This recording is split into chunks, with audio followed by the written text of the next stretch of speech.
Okay, thank you very much, everybody, and thank you for the opportunity. My name is Saeed Al-Hallaj. I am the Chief Science Officer with Battery Officer with Beam Global and Professor of Chemical Engineering at UIC. We're going to talk today about work that we've been doing, actually working for the last few years with collaboration with the National Energy Lab and the Illinois Institute of Technology on fast charge of high energy density lithium-ion batteries.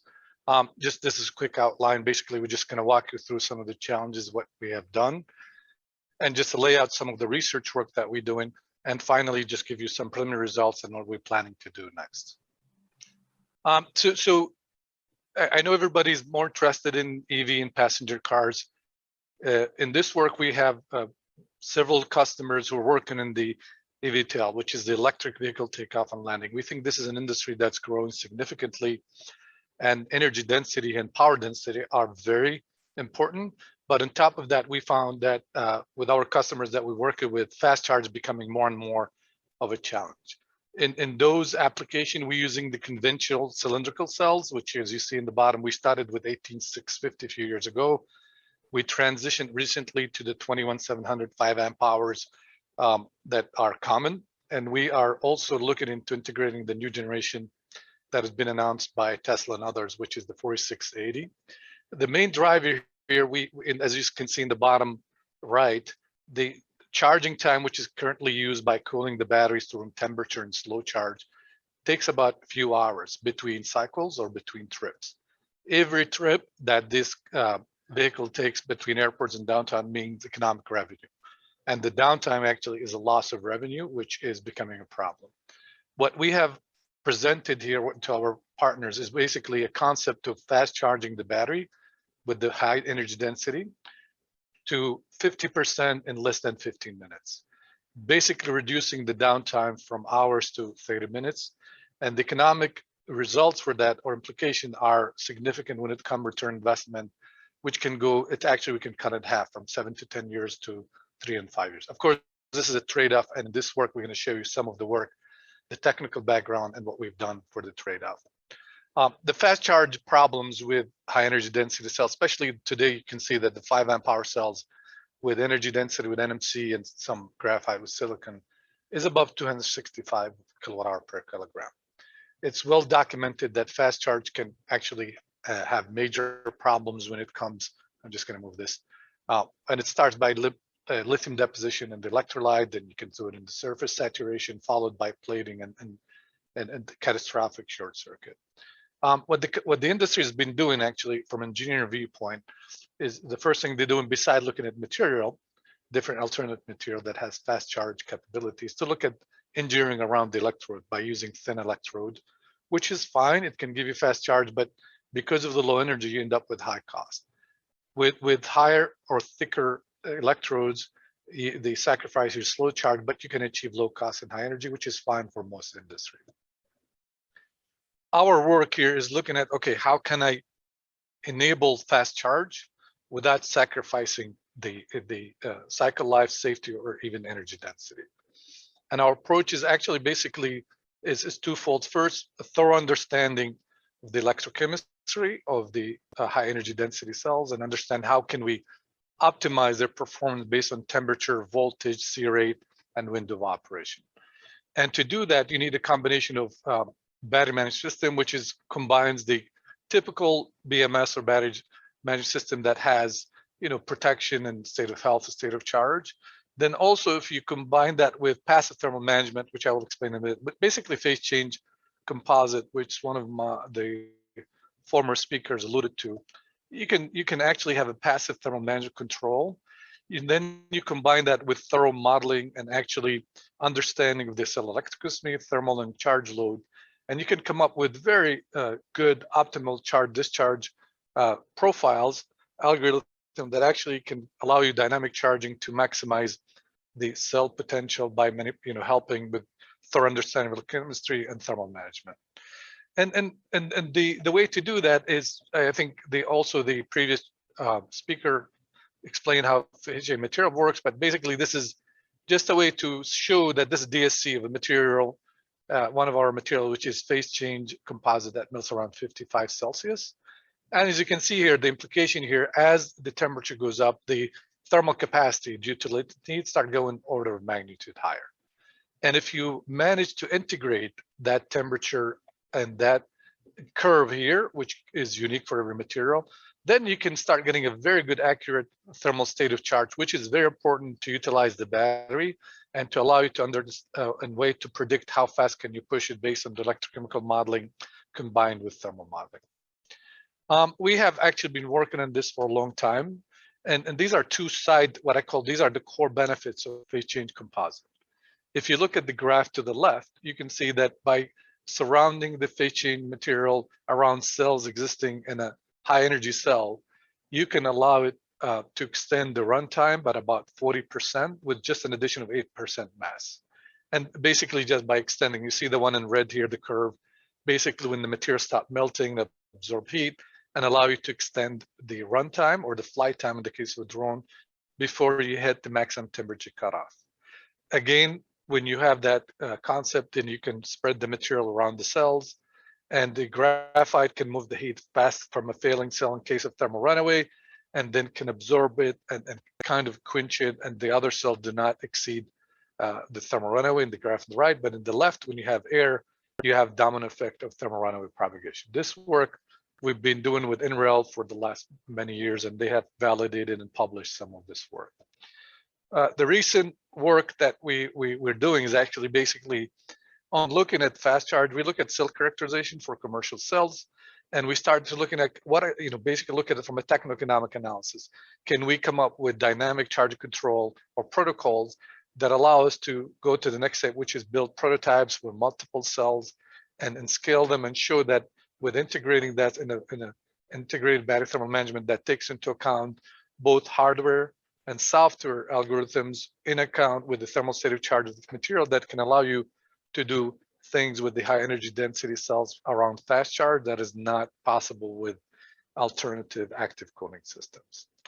This work actually was done by NREL and actually was the core of this was presented last year by one of our NREL colleagues. Not to bore you with the data, but interestingly enough, this has been also published by other colleagues in the literature, researchers. It shows that if you increase the temperature of the battery during fast charge, you can actually extend the cycle life, which is actually counterintuitive. And there was also literature that was published that shows actually the reasons because, at high temperature, the kinetics of lithium diffusion are improved significantly. But also, which was probably not well reported at the time, is that the plating of lithium is actually impeded or slowed down at high temperature during fast charge. So basically, with this, you can address the issue of electrode site loss, which is would dominate fast charge, and then by doing extensive cell characterization at various temperature and fast C rate, this curve basically, again, there's a lot of data. I'll walk you through it later. You can come up with a way to show that at certain levels of charge and time, or depths of discharge, there's areas or windows of optimum window that you can do push the cell at elevated temperature around 45 C without sacrificing safety or cycle life. Again, this was published by our NREL colleague last year. So in order for us to continue to this work, so we started actually looking at how can we push this. So we started taking cells and cycling them at fast charge at 2C rate here at various temperature, and we did 50% state of charge. So we started 2.7 volt, cycle it, discharge it fast at higher C rate, and then look at the SEI growth or its impedance. And then, as you can see from this graph, the red one is when at this rate, the cell ages fast enough because of the impedance growth and hits the maximum voltage much faster than the one that is the temperature control with phase change composite, which in this study specifically, we showed we can double it. Now 90 cycle is not long enough, but at least this shows us that we are on the right path when it comes to temperature control. Also, one other thing that we started looking at deficiency in the heat generation.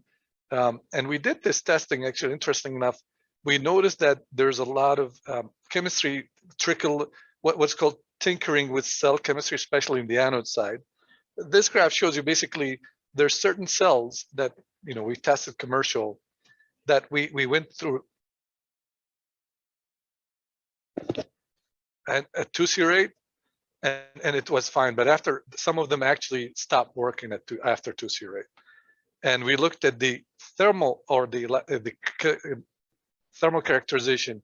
And as you can see here, some of those have different entropy effect, which we believe is because of the existence of silicon, which, as well documented, that silicon has a lot of expansion. That probably explain why at fast charge, these cells fails prematurely.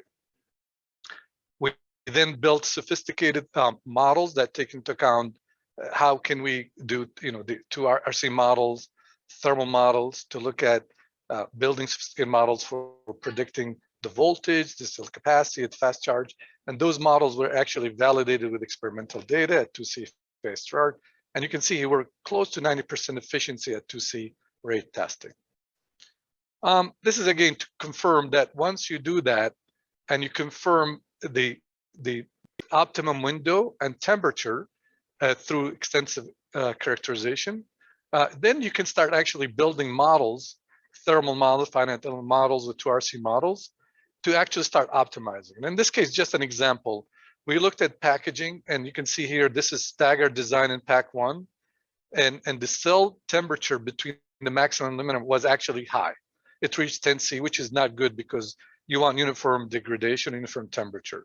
When we rearrange the cell just to make them kind of more organized, the temperature difference between the cell was significantly lower, less than 3. And this basically, we use this to optimize the PCC, which was later very important. Then we started looking, okay, how about low temperature? And we discovered actually this also was published, several people published in literature, how can we do self-heating for the cells, actually fast discharge them to heat them up in order to increase the cell temperature to accept charge at lower, especially below 0C. In this case, we demonstrated actually the phase chain composite itself can be used to dump the current from the cell by self-discharging it for certain, couple of minutes to heat it up and control that heat to actually fast charge the cell, especially at low temperature. This is important, especially if you're in Chicago, where I am in the winter, it's minus 20, 30 C. So this can actually help you unlock some of the capacity that you cannot at below 0C. Finally, we are now actually, we built the design for a module. We have actually the PCB design. We're in the process now of building a module with 9 cells and commercial cells. And the goal here in the next few months is actually to build both the software and hardware algorithm and the module to demonstrate that concept. And hopefully it will allow us to take this to market with industries who are interested in seeing, still working with those high energy cells, but they don't want to sacrifice the energy density power and still utilize fast charge. So the approach that we took here is actually engineering around some of the challenges with high energy density cells by doing cell experimental characterization and then developing sophisticated 3D modeling post on the RC models and also thermal models. And with this, we were able to develop really nice, intelligent battery management systems that can combine the safety and the fast charge and allow you to take advantage of a lot of those engineering solutions. I would like to acknowledge our colleagues at NREL and also my colleagues at Beam AllCell and some of the PhD students who actually did a lot of the heavy lifting, and the professor at Illinois Tech, who are our partners in the work. Thank you very much, and I will be happy to take any questions if we have time. Thanks for your presentation. Yes, any comments?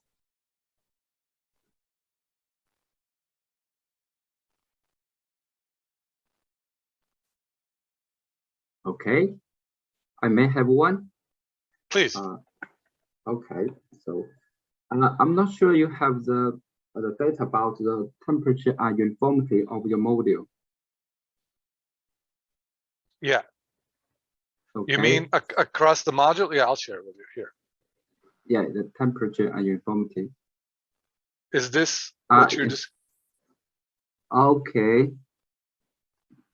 So what you see here in pack 1, this one is the outer and this is the inner, like in the middle. So you see there. Okay. So with this design, yeah, the temperature difference is very high with this design.